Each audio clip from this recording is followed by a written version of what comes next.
Hello everyone, and welcome back to your daily government and financial news update. In today's video, we'll be discussing the upcoming GDP report for today and what it'll mean for the US economy going forward. Other than that, I also discuss one bill regarding Social Security benefits, which unfortunately has been largely forgotten about, but could definitely help a ton of beneficiaries out. And finally, we go over some updates in the stock market and Bitcoin. Now, as always, I am definitely interested in hearing your thoughts on everything, and I wanted to quickly thank everyone for giving my videos likes and sharing them, as that certainly helps push these videos out to other people like you. Okay, so this morning the Commerce Department is expected to release the third quarter GDP, and currently most analysts predict that the economic growth increased by 2.1% during this period. During the first 2 quarters of the year, we actually saw a decline in our GDP, which by definition means that we are currently in a recession. And so a third consecutive quarter of negative GDP growth would certainly be hard to ignore, especially during a time where some lawmakers have been trying to change the very definition of a recession to make it seem like we're not actually in one. Regardless, even if we see an increase in our third quarter GDP, most economists expect us to experience yet another recession in early 2023 as high inflation and high rates continue to persist. And right now, I'm not too optimistic about the report of third quarter GDP being positive, considering predictions for the second quarter also said the exact same thing, but then when the report actually came out, it showed that we actually saw a decrease of 0.6%. So that's one report we definitely need to keep an eye out on, and in the comment section below, I'll definitely be posting live as the data is being released. Now, other than that, I also wanted to talk briefly today about a bill by Congresswoman Gwen Moore, who last year introduced a bill she hoped would improve not only the fiscal outlook of Social Security, but also the people receiving the benefits. She said that this bill would help protect all older Americans from the risk of living in poverty, and so the bill was titled the Social Security Enhancement and Protection Act, and the bill was actually introduced last year. So what the bill would do is, first off, is it would update the special minimum benefit to 100% of the poverty line, at least for those who have worked for at least 30 years under Social Security, and claim the benefits when they reach the full retirement age. The benefit would also be phased down to allow those who haven't worked for 30 years but have worked for at least 10 years. And for parents with children, if you stop work to raise your child, you would also be able to consider each year for the first 5 years of their life as a year of coverage for Social Security benefits.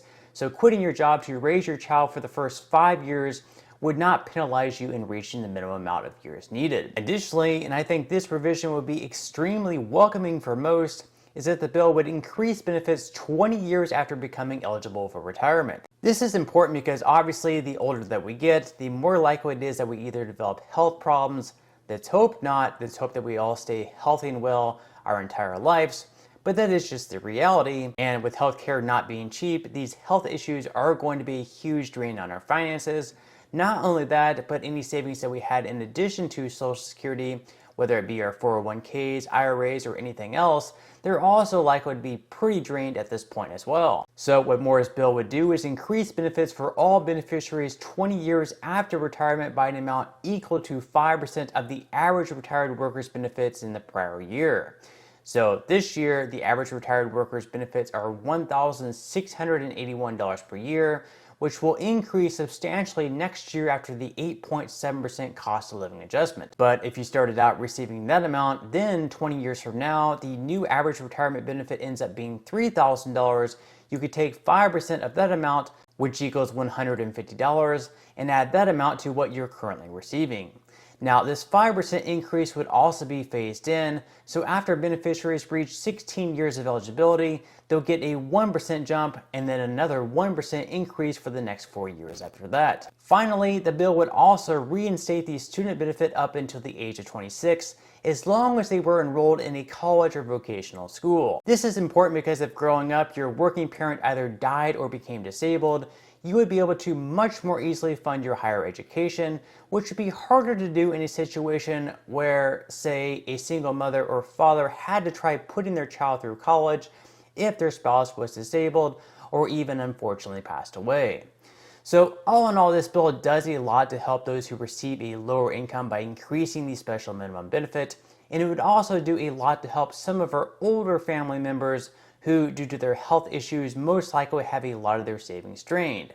Now, it's hard saying what will end up happening with this bill, considering that it was introduced last year in the House and hasn't yet been voted on. It might just be another one of those bills that never ends up getting signed into law. And that's the vast majority of bills these days. They're introduced either as a political stunt to make it seem like they really care about a specific group of people, or maybe they really do care, but it's just not a priority among other lawmakers. Now, keep in mind, Gwen Moore, who introduced this bill, is a Democrat, and considering the Democrats have controlled the House over the last 2 years, this bill or other ones introduced by, say, Bernie Sanders, that would have raised everyone's benefits by $200 per month could have been voted on at this point.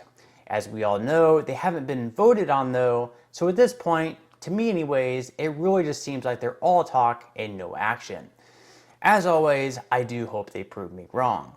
Now, in some money news, the S&P 500's 3-day winning streak came to a halt on Wednesday, mostly due to the fact that tech companies, specifically Google and Microsoft, reported some pretty disappointing earnings. This led to shares of Microsoft falling by over 7%, and Google stock fell by over 9%. Now, comparatively, the general market didn't do as bad as those tech giants fared, but the S&P 500 ended the day down by 0.74%, the Nasdaq was down by 2.04%, and the Dow Jones actually finished the day up slightly in the green by 0.01%. Futures look like they'll possibly be back in the green for today though, with Dow futures currently up by 0.42%, S&P 500 futures are up by 0.18%, and Nasdaq futures are once again down in the red by 0.22%. After Bitcoin made huge strides on Tuesday, climbing by over 7%, it slowed down just a little bit yesterday and actually fell slightly by 0.19%. Now, with that said, if you would like to receive up to 12 free stocks and $5 worth of Bitcoin, in the comment section below, I will leave a link where you can receive just that for my partner in Webull. And even if you don't feel like investing at this time for whatever reason, once you receive the free stocks, what you can always do is just sell them for what they're worth and then transfer that money right back to your bank account. So in total, you should be receiving a value of at least $50 or more. Some people have actually received over $3,000 in the past.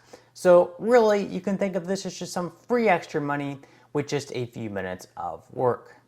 But on that note, I'm going to go ahead and wrap up this video. If you enjoyed the content in today's video and you would like to see more like it, make sure to give this video a like. I would greatly appreciate it if you would. Subscribe to my channel and also ring the notification bell. That way you will be the very first to be notified when I do release future videos. And until next time, I hope you have a wonderful rest of your day, and I'll see you in the next video.